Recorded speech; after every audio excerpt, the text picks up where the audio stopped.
lives with my friend Amel, who is a little small Moroccan girl who's never done much on her own in her own country. She's always kind of escorted around by her brothers and her father and her cousins. So I was living with my friend Amel in Paris, and we decided we were going to go on vacation. God knows why I thought this was a good idea, but I left the travel plans in Amel's hands, who has never gone anywhere by herself. But at the time I didn't speak much French, and I thought Amel can handle this task by herself. So Amel decides that we're going to go to a town called Biarritz. Has everyone been there? Anyone been there? Okay, so no one's been there. So it's a really popular beach town in Paris, and it's probably like the most popular town that you can go to in the summer. Everyone wants to go to Biarritz, right? So Amel and I decided we're going to go, and we buy tickets. That part went well.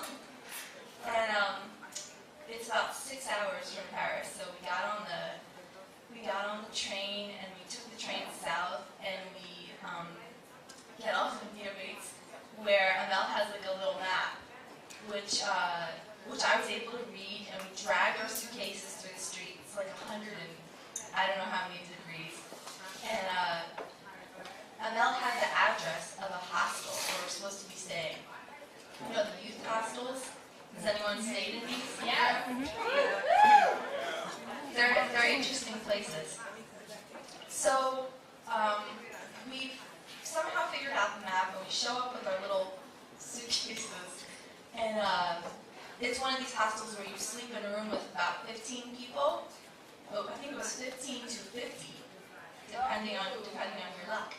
So we showed up, and we went up to the desk, and Mel went. She tried to check in, and they said,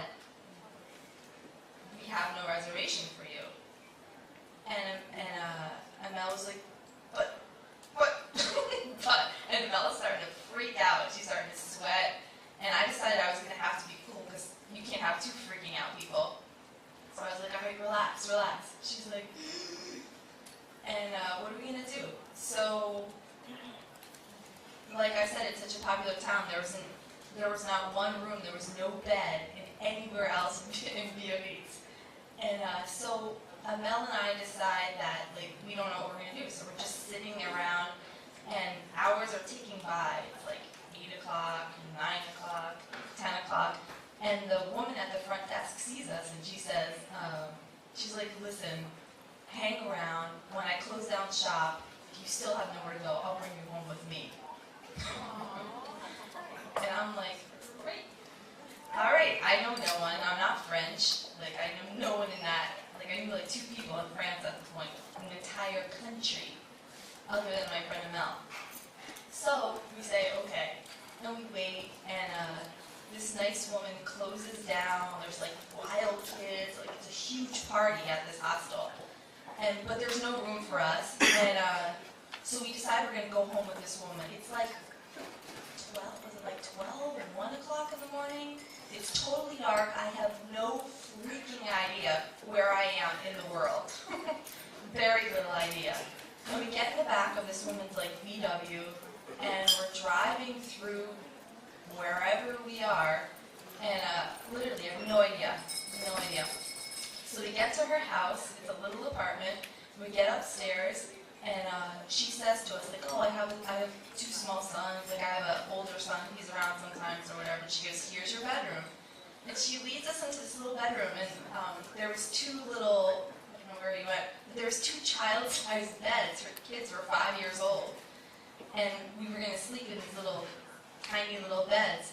And we're like, all right, what are we going to do? I put on my little slippers, I planned, what I thought I was going to wear would be appropriate. I had this little ridiculous pajama outfit on. Amel, God knows what she was wearing. And we get ready, and we decide we're going to go out to the living room and tell her, "Thank you for having us." We go out, and she's not there. She'd gone into the bathroom to get ready for her bed. And we're standing there in this living room. It's totally quiet.